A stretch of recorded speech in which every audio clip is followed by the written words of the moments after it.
How did the writing process come about? We should specify this is about Infinite. Yeah, this is... Before I ask any questions, this is about Infinite. This is Zach Attacks. That's a pretty important thing to detail, too. This is Zach Attacks about Infinite. Mike's Edition. Newest film. Yep. I like that. First feature length. First film with effort put into it. Yes. Thought and effort and yes. heart and soul and cocaine and Jack Daniels. A lot. A little bit of children. A lot of different people's blood. A few sacrifices to God. Anyway, how did the writing process come about? Where did your entire idea of Infinite come from? So I'm a big Eminem fan, and his second album, the Slim Shady LP, has a song on it called My Fault, and originally I wrote a 16-page script called My Fault, where the song My Fault is about him accidentally giving someone too many mushrooms, the drug, and I was like, I really like that concept. Too many mushrooms, the drug. Specifying the drug. Yeah, and he didn't get too many plus ones from Mario or anything. Yeah, he ate too many mushrooms and he got sick. Yeah, no, he ate the drug. And I like that idea of no censorship with that kind of overlying theme. And then as I started working with more and more of the musicians, I realized that we had too many songs for a 16-minute short film because page equals a script in terms of screenplay. So I decided to make a 72-page script draft, and the movie ended up being 88 minutes. So I don't know what the hell went wrong. I don't know how it didn't add up. Something got added, but yeah, I don't know. It's nice when it kind of goes over because it means that you were dedicated to it and you didn't just meet that 72 mark and we're like, okay, we're done, we're good, wrapping it up. It's nice when you have a little extra time. That shows that even though you met your goal, you were like, I got some more ideas to throw out there for it, so that's pretty cool. When you were writing it, before you actually started writing your idea down, because you said it came from a song and then a kind of rough draft that you wrote seemingly as a hobby, and then you wrote a proper script for Infinite. Did you have an outline of all your characters in that original draft, or before you started writing it, or did all those characters kind of come out of your head while you were writing your actual script that was actually filmed? The last one before the movie. It depends on the characters. So I always knew that Ashton's character Sam would be in there because the first draft of the script was about a teenager who was, moody, going through all these problems, and I actually don't remember if the teenager was Joey Evans. I think the name might have been there, but the character definitely wasn't, not with the whole drug background, but Sam was there. Emmett and Jared's characters, they were both there, but they were in different uses, but yeah. For the most part, they all changed they were either changed or, like you said, I did not have them, so it was like on the fly. And if I did have them, they were changed or added on.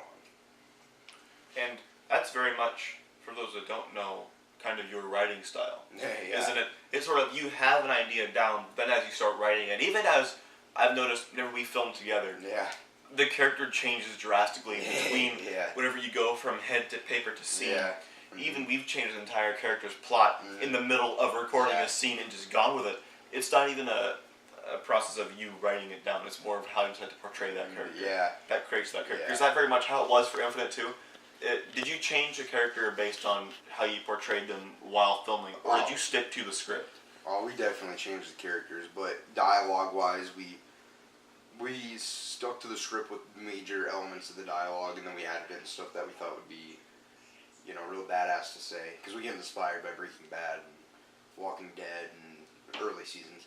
That show sucks, and stuff like that. So we get inspired by all those cool dialogues in those shows.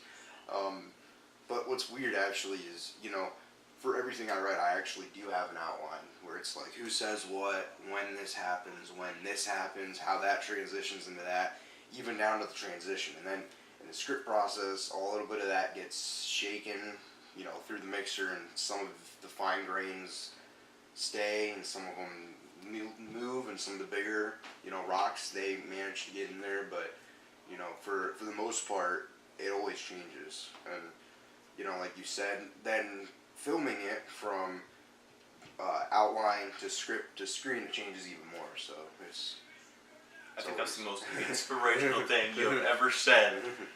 It was coherent, too. Yeah, It was the surprising part. Ever since Ostrich Farms. The drop of ostrich farms. That was an interesting 30 minutes of the day. Yes, very. How long was the writing and the filming process? Was there a lot of sort of the outtakes that are very, very common with barking vans? Actually, no. I think a lot of the outtakes in this movie were of like mistakes being made and stuff that we couldn't, help in the filming. So like a lot of times a dog would jump over a gate. That's stuff you can't see, and then you're like, oh, that's funny. But you're like, damn dog, that wasn't supposed to happen. Time to take him to the pound. Not really, but stuff like that. We're gonna get Peter on the phone pretty soon. But the writing and the filming, the writing probably lasted with all 3 scripts I wrote probably 6 or 7 months, maybe 2 years actually. I think 6 or 7 months to 2 years. It's kind of a jump. I think actually the very first idea I had of this, like the first 8-page script, I think was 2 years ago. And then I just didn't touch it for a while, and then I came back to it. That's when it was 16 pages, and then it went to 23, and then it went to 72. And I think that's how that went, if I remember correctly. And the filming process was about 7 or 8 months. That's about right on, I'd say, for a major movie. And there was a lot of days where we couldn't meet up either. So we did the best we could. We tried, America. We tried.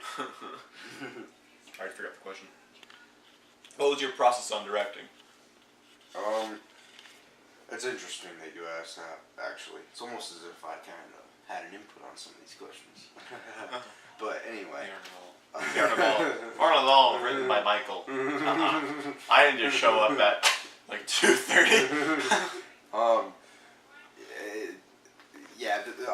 I'm breaking character. I wrote that, and the reason I wrote that is because I wanted to explain that a large majority of the filming was very different styles for different aspects. So there would be times where I was like, I'm going to approach this in a Goodfellas type of aspect, with brighter brights, darker darks, this camera angle, that camera angle, and there was times where it was Breaking Bad where I was like, let's do a little you're professional. and stuff like that, and everything all over.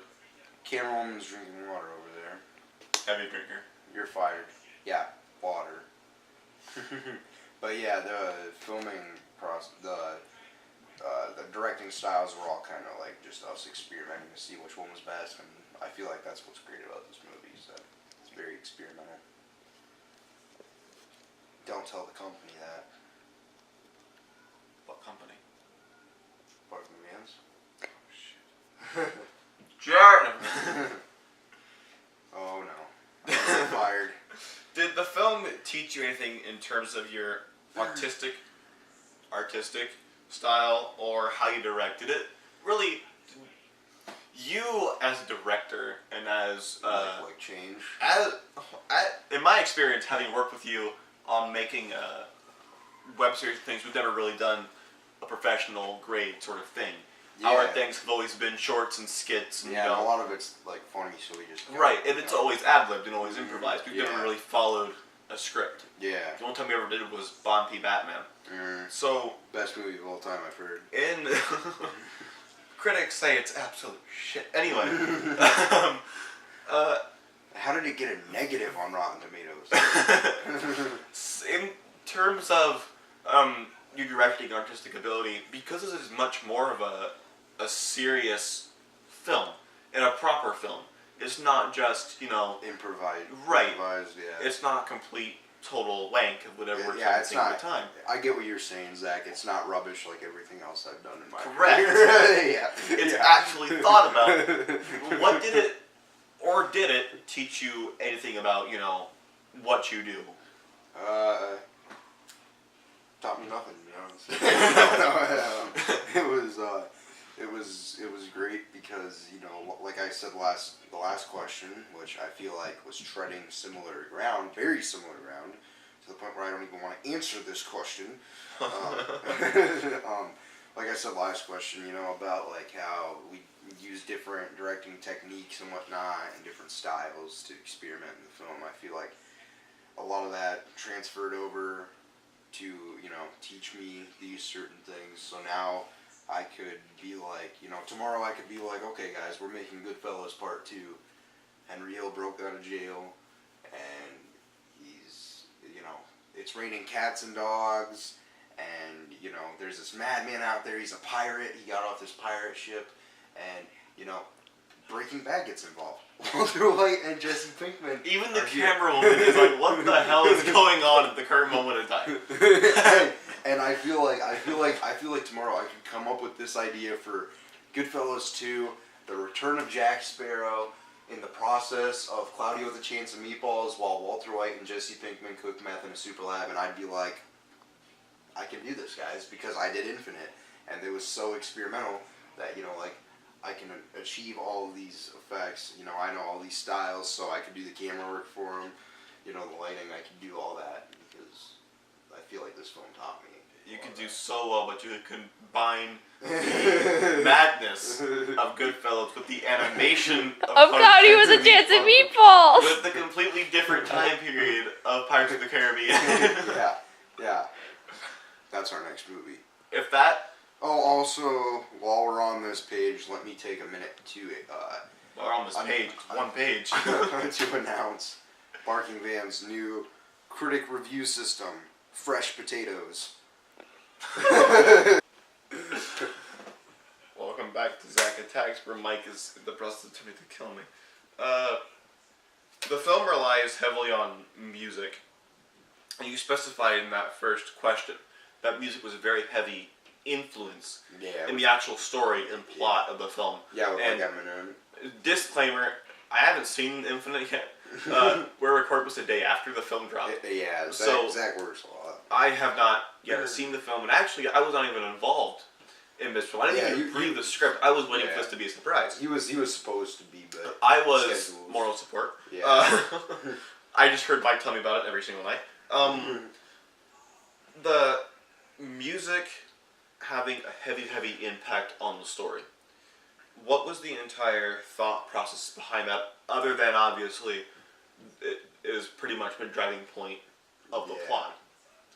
So because there's no censorship, I feel like a lot of people would run around, you know, jamming that music. Because, like, you know, me, you know, when I get in my car and I turn it on and I got a CD in the car, you know, if I'm in the parking lot and you know, like, I get home from work at 9 o'clock and I'm listening to, you know, like, Heavy Outcast and, you know, they're like, let me think of a good line, you know, from the weaves down to the nails down to them toes, ha ha ha ha, we love these hoes. You know, coming home at 9 o'clock, you know, with it turned up like halfway on my car, that's a different story. But when I get ready to, you know, go somewhere at 9 in the morning and I turn that on and there's like 50 people outside, it's like, oh, turn that down.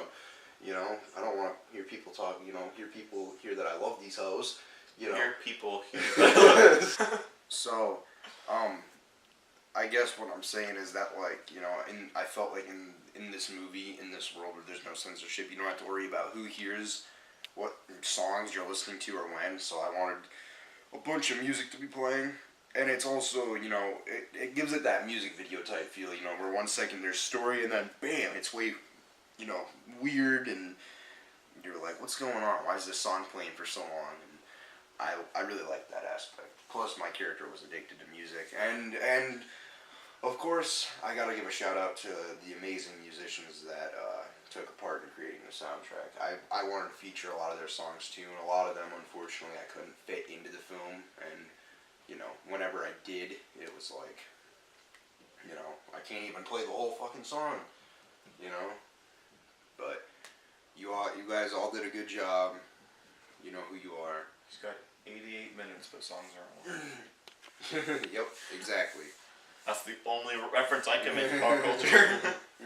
Don't think it was even audible. is there anyone that has cracked the code or the interpretation of the film, and considering it is a day after release, not even a full day after release, I highly doubt that there is. Other than me, who has started reading the script. I actually have seen, I think, one person commented on the last part of the movie, because I went up in 5 parts. One person commented, and they stated something that I was like, damn, dude, like, you're right on. Like, there's a little bit that you're missing, but you're, like, on your tippy toes right next to the edge. And then my grandmother, who watched the movie, she texted me afterwards, and she was like, I love the ending, I understand the title. And I was like, oh, so, you know, you get it. So. Your grandmother is, in fact, crazy, though. So. And she is in the film, also. She's crazy, though. Yes. So, yeah, she's probably, yeah, to that, this crazy grandmother of mine, Darla Barkhoff, you are absolutely insane, and you probably didn't figure it out. No, she probably figured it out. She probably got it. She, you know, she was a producer, and I kept talking to her throughout the whole movie release. She was a big supporter, and, you know, I feel like I may have fed her too much line, so I think she figured it out that way. So don't feel special about yourself at all. No, I'm joking. Everyone's over here just judging you for the words you just gave to your grandmother. Yeah, her face was like... I'm going to see her at work now. She's going to be like, did you see... Yeah. Was it an early choice to make the film loaded with social commentary? Your handwriting is awful. I've heard it's good. Yeah, I'd say it was pretty. Yeah, definitely an early choice. Now that I've had a few mumbles and mispronunciations on a few start sentences, I would say that yes, it was an early choice. In the first script, a lot of the similar themes stuck, which was the party scene, the 3 cigarette smoking scenes, and I feel like there's another one I'm forgetting. But those main storylines were very heavy, especially in terms of themes in the original script, so those stuck with the film throughout. So yes, social commentary was a big aspect. When we say social commentary, what are you referring to as far as social commentary? What components in the film are derived from the social commentary that you're speaking of in the question that you wrote me since I was seeing the film? When I think about the social commentary in the movie, I think about when the first trailer came out. I had one of the musicians that texted me, and he was like, I love the trailer. I love the fact that you're, you know, you can tell that you're living in this small area, but you're still, you know, big into this violence and these drugs. And I was like, that's exactly what I was going for. Like, it can happen anywhere. You know, like, it doesn't have to be, you know, in Chicago. It can be in, you know, Timbuktu, and you can still be involved with bad people. Hashtag Grundy Center. Yeah. Hashtag 1D1er. But trying to stay anonymous. Know how to speak the English language. Trying to stay anonymous, okay? But yeah, like, yeah, I feel like that was a big explanation for the social commentary in this. It's very much about the violence, the drugs, the, you know, gang relations, you know, aspects like that were all heavy in the social commentary process. Same with like, you know, the music and the censorship. All in all, it's about this generation and this era and how we're all fuck-ups who are addicted to social media and, you know, games and watching memes and watching video game YouTube gameplay and, you know, everything, and, you know, nobody can pick up a book and actually read anything these days, and it was very inspired by my peers, especially in school, who were too Thanks stupid. Thanks for looking at me for some 3 seconds while saying my peers. No. That made me feel good. No, not you. No, I was thinking of our conversation earlier. I'll tell you off camera. But, you know, the classmates in school, a lot of them, you know, sitting there, like, you know, quoting all these memes, and it's like, you know, is there anything else you can quote? Could you quote, you know, anything other than the latest meme that came out this, you know, in the last last 24 hours and the Bible that you study every single night, can you quote anything else, you know? So, in a way, would you say it's sort of a wake-up call? I know it won't be, because a lot of people, the very people that I discuss that, you know, don't read books and don't watch movies, you know, and don't actually, you know, when they read books or watch movies, actually sit down and decipher it. They just sit there and they're like, oh, this is, you know, either this is amazing or this is absolute crap, because they don't want to give it any deeper thought, you know. Because of that aspect, I don't think it's going to be a wake-up call, but it was a very therapeutic way for me to kind of get off my shoulders how I felt about a lot of things. You worded that backwards. Yeah. Good job. Again, it is a day after release. Yeah. Are you happy with any reviews you've gotten so far? You did say that you've gotten some from like your grandmother and some of the artists involved and that sort of thing. So other than those sort of things, the reviews that you've gotten thus far, are you pleased? We've gotten reviews from online small web critics, which, you know, I don't care how small of a critic you are. If you actually put your time into criticizing artwork, I feel like you're great, because, you know, it's nice for me to get that feedback. So I love seeing that, you know.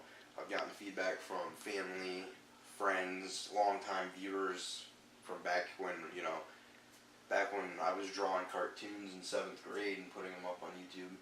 You know, I've gotten all types of feedback from everyone, and the only negative feedback that I've seen is the first 3 parts have 1 dislike per video, so 3 dislikes in total. And last I looked, part 1 had 38 likes, I believe. Part 2 had 38 also, I think. Part 3 had, I believe, like 41, I want to say. Part 4, I know, got into about mid-50s, and part 5 was early 50s. So, likes to dislikes, that's a very good ratio, something that makes me proud. You know, I had a lot of people, you know, Snapchat me, and they, you know, good friends, and they were like, dude, like, I love the way you edited that, and, you know, like, it seemed professional, and it, you know, it's awesome. So I'm very happy with that, especially because, you know, in the release party hosted by Sydney C, little shout out, she does nothing like artistic wise yet, so I guess I don't really need to shout her out. Take that shout out. But in that release party, she asked me about criticisms that I feared, and so far it's not as big of a problem as I thought it would be, which is nice, because, you know, in the process of making the film, you know, you're very, what's the word? I guess worried about how other people... Self-critical. Yeah, was self-critical and worried Shut up, you're the camera woman. Yeah. We don't need your input. Let me talk. Very self-critical and worried about how the film's going to go, and, you know, I lost a lot of sleep over it, you know. You know, there was nights where I didn't go to sleep until, you know, like 1 in the morning, and I had to get up, you know, the next morning, you know, to go to work at, you know, 5 or school at 7, you know. I lost a lot of sleep. I'd say it was a big mental, stressful obstacle. Probably lost some sanity over it, you know. You didn't have a lot to lose to begin with. I did not. There's a reason Ostrich Farms does exist. Yeah. There's a big reason why Ostrich Farms exists. I have a video on Instagram of Mike rolling around the auditorium floor. Yep. So, anyway. There's not a lot that was there to begin with. But no, it was, you know, and I feel like that's why we stick more with the parodies and comedy, because it's, you know, it's not as hard on you. You're like, I'm going to put this out there, and I just want people to laugh at this part, you know. And comedy, you know, I mean, I'm not saying that it's easy to act in comedy, because it's not at all. It's hard to keep your shit together. But, you know, you put a comedy out there, as long as you at least hide your laughing and whatnot, usually people will reply good, as long as it's actually funny. And, you know, I feel like we had a really funny group of people, so, you know, running around doing that stupid stuff like Ostrich Farms and whatnot, you know, I got a lot of people that said, you know, like, that's funny, you know. So that to me was like a lot less stressful. I just put it out and I was like, yep, there you go. Way easy. It took like 3 minutes to do. And then people, you know, they'll laugh at it, and You know, people will be like, yeah, that's one of your best things ever. I hear people that still mention Ostrich Farms. I hear people that still mention Candlelight, and that took us only a night of filming. And it's easier to write comedy Yeah, than it is to write drama. Or to action, horror. Right, to actually write a plot that isn't just, look at this guy getting hit by us by a baseball. Yeah. And that sort of thing. Perfect example, we have another movie that we actually were just talking about making after the release of this one. The Condiments movie. And oh boy. That script is 131 pages. How long have we been writing The Condiments? I think 3-4 years maybe, something like that. You guys started it when I was in my freshman year when we started it.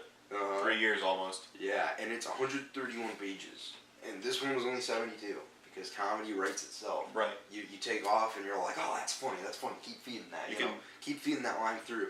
You know, and then in the script you're like, oh, even if it goes on too long in the script, you know, we're going to film it because it's funny, but if it doesn't play well in the editing, we'll just cut it out and put it in a supersized cut, you know, or an uncensored, unrated, whatever you want to call it.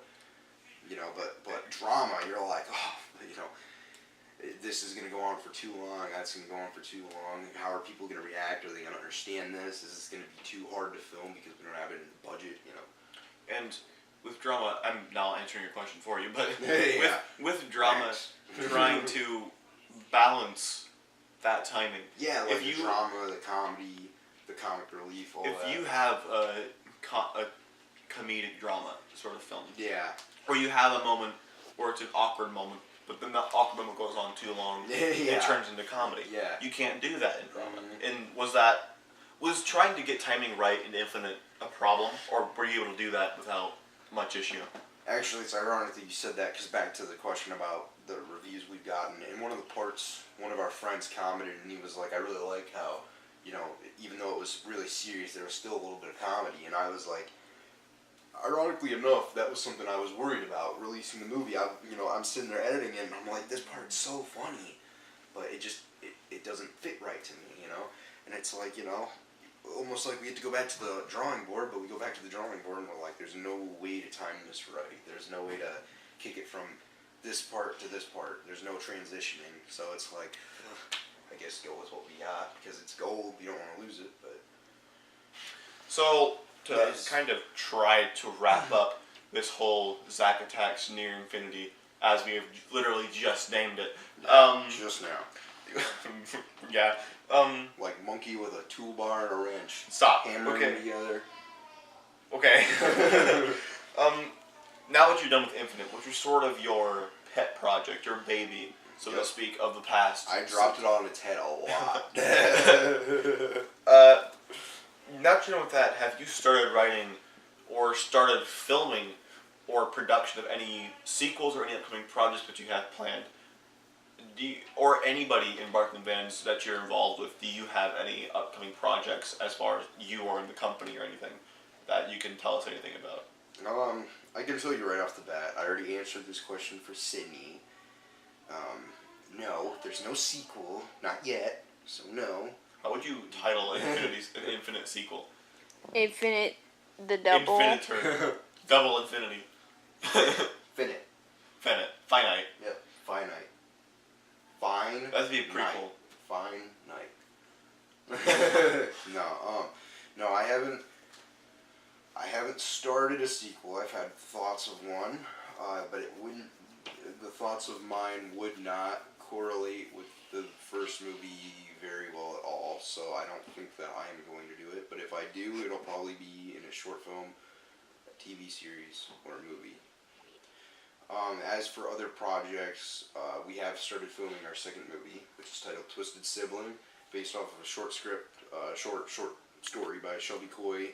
I wrote the script, Ashton Rourke directs it. We've started our web series, especially for next year, but I can't tell you much about them.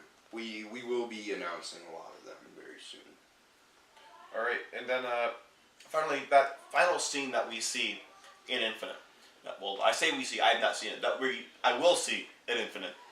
Can you explain that final scene at all? I will say that it's largely open to interpretation, but I do remember that last night, when we were watching it, myself, Ashton, Jared, and Sydney, Sydney literally looked at me like a confused kitten that had just been chased a little bit by an owl and then ran into a cow halfway through the chase, and then a dog tried attacking it, and then it was like, whatever guys, I'm flying off. And then in the process of flying off, a few more birds attacked it, and then the owl finally landed and looked at its owner and was like, okay, what do I do now? Well, she looked at me just like that. I see that look a lot. And she... Monsters Farms comes to mind. And as I told Sydney, when she gave me that very common expression on her face, the one that I just want to... No, I'm just kidding. But yeah, when she I don't know what that symbolizes, but when she gave me that expression, I literally looked at her, and it was like a staring contest, like.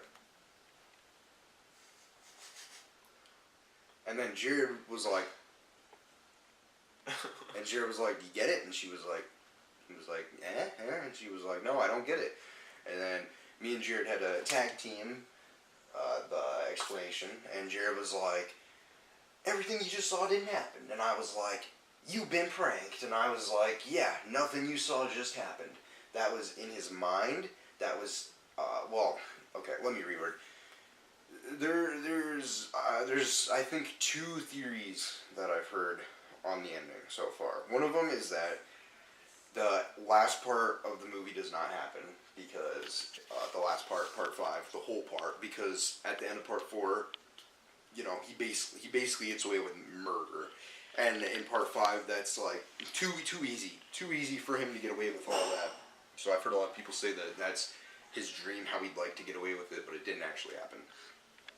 The second theory I've heard is that everything that happens in the last part, you know, and the last part's filled with a lot of social commentary, but anyway, everything happens in the last part, and then at the very last scene, Joey kneels down to propose to Sam, and the camera does a 180, and it shows up on his car. And when it shows up on his car, Joey gets out of his car and walks up the driveway without Sam.